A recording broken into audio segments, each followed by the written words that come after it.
C'en est devenu un lieu commun. Depuis toujours, la Bretagne est une terre de marins. La péninsule a vu naître des skippers talentueux en grand nombre. D'ailleurs, sur cette solitaire du Figaro, Éric Bompard-Cachemire, plus de la moitié sont bretons.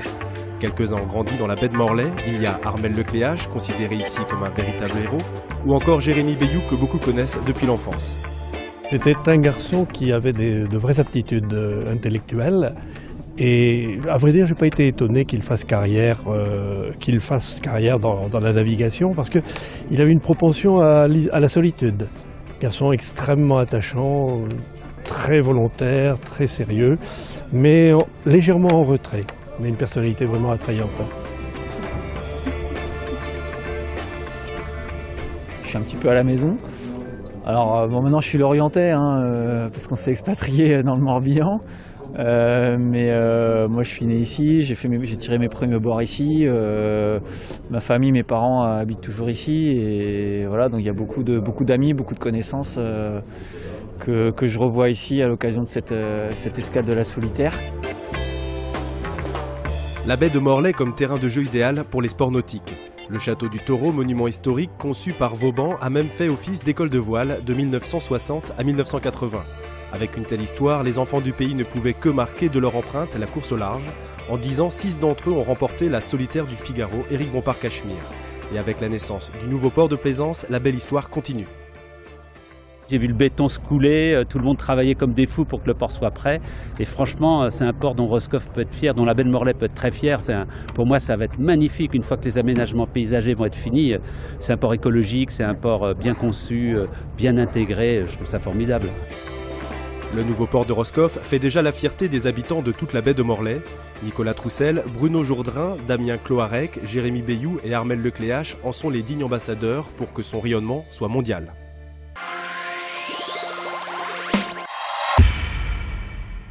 Nous allons au front mourir. Ambiance tendue ce matin sur les pontons de Roscoff, d'abord parce que les skippers se préparent à prendre le départ de la 4e étape de la solitaire du Figaro, Éric Bompard-Cachemire. Ensuite, parce que les prévisions météo pour cette dernière manche annoncent des conditions violentes. Je suis assez serein, j'ai déjà gagné des étapes dans 45-50 nœuds de vent. Maintenant, il va falloir se sublimer sur cette étape-là pour espérer l'emporter au final. Ouais. La première nuit va être déterminante, quoi. Tout le monde parle du vent, mais bon, on a quand même déjà un tiers de la course qui va s'effectuer dans des vents assez légers. Et c'est là que ça va se jouer. Jusqu'à la fin, il peut y avoir une casse matérielle, il peut y avoir des choses qui remettent la course en question et je pense que voilà, faut pas vouloir bourriner trop rapidement. Et malheureusement, certains skippers ont eu de la casse avant de subir le gros temps. Juste avant de passer la ligne de départ, Xavier Macaire et Amayour Alfaro se percutent. Malgré les dégâts, les deux skippers décident de prendre le départ et de continuer l'étape.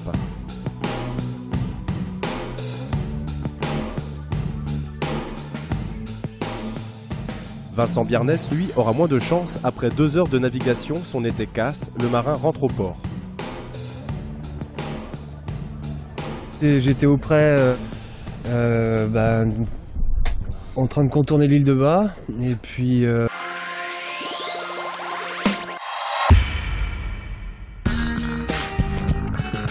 Au départ de Pauillac, 41 bateaux et 4 étapes. L'énoncé est simple, mais pour que la compétition soit valide, les règles de la solitaire du Figaro Éric Bompard-Cachemire sont nombreuses. L'une des plus importantes, principe même d'une course de monotype, c'est que tous les bateaux doivent être identiques, en l'occurrence des Figaro 2 d'un peu plus de 10 mètres. Une bonne façon de les contrôler, c'est de les peser. Les bateaux sont pesés régulièrement, tous les 1, 2, 3 ans, suivant la disponibilité. Et ils doivent rester... Jusqu'à la prochaine pesée, ils doivent rester dans les mêmes conditions de poids. Donc là, aujourd'hui, je les contrôle pour savoir s'ils ont le même poids que la dernière pesée. Ce matin, Groupe FIVA accuse un poids conforme de 3215 kg sur la balance. Une formalité pour le skipper qui se plie volontiers à l'exercice. Il faut être rigoureux si on veut un respect total au MTB, parce que sinon c'est que des petits débordements qui font qu'à la fin ça va trop loin. Donc c'est important de vérifier de temps en temps que les bateaux n'aient pas de dérive. Autre détail que le jaugeur va aussi vérifier à chaque arrivée, c'est le plombage posé sur l'arbre d'hélice des bateaux. Pour garantir le bon déroulement de la course, les arbitres fédéraux sont au nombre de 3. Ils ont aussi pour mission de mettre en place la ligne de départ à chaque étape en se soumettant à des règles strictes. La ligne de départ doit être, je dirais, perpendiculaire à l'axe du vent. Donc on fait des relevés de vent avec les équipes qui sont sur l'eau, en haut du plan d'eau, en bas du plan d'eau, et après donc on décide d'un axe parcours qui est affiché pour les concurrents pour qu'eux puissent savoir. Soit une quarantaine de bateaux alignés sur une ligne d'à peine 500 mètres.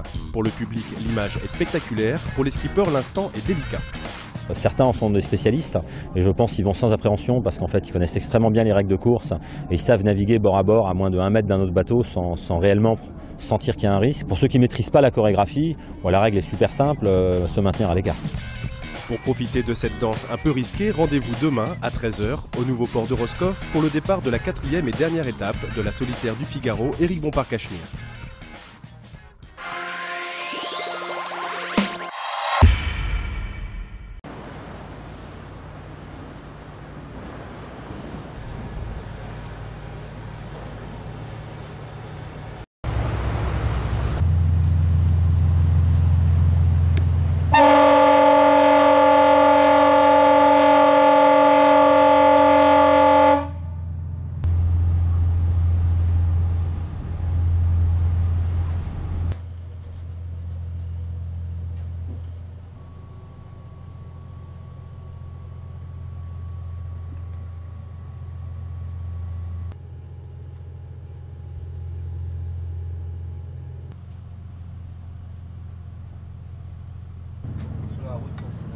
Non mais reste un peu.